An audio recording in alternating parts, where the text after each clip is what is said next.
Assalamualaikum warahmatullahi wabarakatuh. Halo. Kami dari kelompok 7 yang beranggotakan Cayani Ananda Reisti, Jian Fadila, Raja Muhammad Andika akan menjelaskan materi tentang perkembangan Indonesia pada masa proklamasi. Selamat menonton. Peristiwa sekitar proklamasi. 1. Kekalahan Jepang pada Perang Dunia Kedua. Perang di Asia dikenal sebagai sebutan Perang Pasifik. Peperangan ini terjadi antara Jepang melawan sekutu. Jepang mengalami kekalahan setelah kota Hiroshima dan Nagasaki dibom oleh sekutu. Hal-hal terpaut kemerdekaan diatur oleh badan yang dibentuk Jepang pada 1 Maret 1945 yaitu BPUPKI.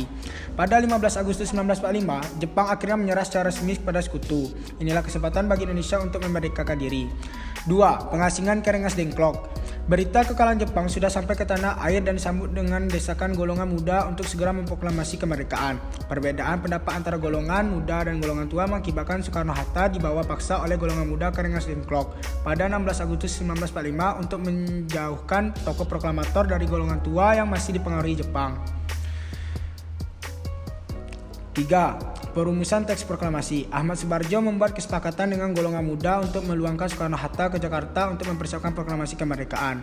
Setibanya di Jakarta, Soekarno dan Hatta bersama tokoh lain menggelar rapat persiapan kemerdekaan di Rumah Laksamana Maeda.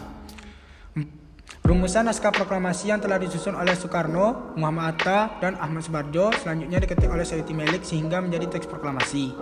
Pembacaan proklamasi yang awalnya akan dilaksanakan di lapangan Ikada, Jakarta dialihkan ke Jalan Pangasan Timur nomor 56 Jakarta karena situasi yang tidak aman. 4. Proklamasi kemerdekaan Indonesia Jumat 17 Agustus 1945. Rumah Soekarno sudah dipenuhi oleh rakyat yang ingin menyaksikan pembacaan proklamasi. Didampingi oleh Bung Hatta pada pukul 10 WIB. Soekarno membacakan proklamasi kemerdekaan, momen terpenting hari lahirnya negara Republik Indonesia. Pembentukan pemerintah RI pertama. Sidang PPKI 18 Agustus 1945 menghasilkan beberapa keputusan, diantaranya sebagai berikut. Pertama, mengesahkan dan menetapkan Undang-Undang Dasar 1945 sebagai konstitusi negara. Kedua, memilih Insinyur Soekarno sebagai presiden dan Dr. Andes Muhammad Hatta sebagai wakil presiden Republik Indonesia. Dan yang ketiga, yaitu presiden untuk sementara waktu akan dibantu oleh Komite Nasional Indonesia Pusat. Sidang PPKI 19 Agustus 1945 menghasilkan keputusan tentang pembagian wilayah administrasi yang terdiri dari Jawa Barat, Jawa Tengah, Jawa Timur, Borneo, Sulawesi, Maluku, Sunda Kecil, Sumatera, ditambah 2 daerah istimewa lainnya yaitu Yogyakarta dan Surakarta, serta pembagian kementerian dalam pemerintah Indonesia yang terdiri dari Menteri Dalam Negeri, Menteri Luar Negeri, dan sebagai berikut. Terdapat pula keputusan tentang 4 menteri negara yang terdiri dari K.H. Wahid Hashim, Dr. M. Amin, Mr. R.M. Sartono, serta Otto Iskandar Dinata, dan 4 pejabat negara yang terdiri dari Mr. Dr. Kusuma Atmaja sebagai Ketua MA, Mr. Gatot Taruno Miharjo sebagai Kejaksa Agung, Mr. A.G. Pringgodikdo sebagai Sekretaris Negara, dan Soekarjo Widyo Pranoto sebagai Juru Bicara Negara. Selanjutnya, Sidang PPKI 22 Agustus 1945 menghasilkan keputusan pembentukan 3 badan baru untuk menunjang pemerintahan Republik Indonesia. Yang pertama, KNIP yang berganti tugas menjadi lembaga legislatif semacam DPR dan MPR. Kedua, Partai Nasional Indonesia yang bertujuan menunjukkannya sebagai Partai Tunggal di Indonesia. Dan yang ketiga yaitu Badan Keamanan Rakyat yang bertugas menjaga keamanan rakyat. Agresi militer 1. Operasi militer Belanda di Jawa dan Sumatera terhadap Republik Indonesia yang dilaksanakan dari 21 Juli 1947 sampai 5 Agustus 1947. Operasi militer ini merupakan bagian dari aksi polisionil yang diberlakukan Belanda dalam rangka mempertahankan penafsiran Belanda atas perundingan Linggarjati.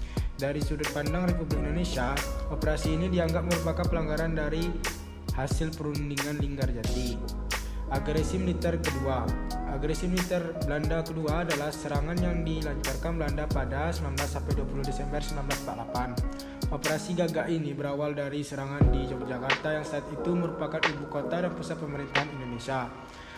Serangan pun meluas ke sejumlah kota di Jawa dan Sumatera. Tujuan agresi militer Belanda kedua adalah untuk melumpuhkan pusat pemerintahan Indonesia sehingga Belanda bisa menguasai Indonesia kembali.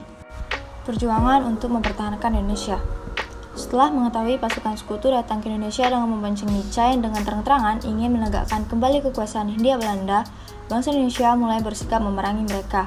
Berikut merupakan peperangan yang terjadi demi mempertahankan kemerdekaan. Yang pertama yaitu peristiwa di Surabaya. Pada tanggal 25 Oktober 1945, sekutu di bawah komando Brigjen AWS Malabi tiba di Surabaya. Perang terjadi pada tanggal 28 Oktober 1945 dengan menewaskan Brigjen AWS Malabi. Hal ini membuat sekutu murka dan memberikan ultimatum perang pada 10 November 1945. Pada 10 November, Bung Tomo berhasil membakar semangat rakyat Surabaya dalam melakukan perlawanan terhadap sekutu. Hingga kini, 10 November diperingati sebagai Hari Pahlawan. Yang kedua, yaitu Pertempuran Ambarawa. Pada tanggal 20 Oktober 1945, Brigjen Betel mendarat di Semarang. Pengejaran dan pengepungan dilakukan oleh TKR di bawah pimpinan Kolonel Sudirman. Pertempuran tak terelakkan berlangsung dari 12 Desember hingga 15 Desember 1945. Tanggal tersebut dijadikan Hari Juang Kartika TNI AD. Yang ketiga, Bandung Lautan Api. Peristiwa ini diawali dengan pasukan sekutu yang diboncengi Nica tiba di Bandung pada tanggal 13 Oktober 1945 dengan alasan melucuti tentara Jepang. Pada 23-24 Maret 1946, sebelum pergi meninggalkan Bandung, para pejuang menyerbu pos-pos sekutu dan membumi hanguskan kota Bandung. Peristiwa ini dikenal dengan Bandung Lautan Api. Sekian penjelasan dari kelompok kami. Mohon maaf atas segala kekurangan, kesalahan maupun kekeliruan. Semoga kita bisa bertemu di lain kesempatan. Wassalamualaikum warahmatullahi wabarakatuh. Goodbye everyone.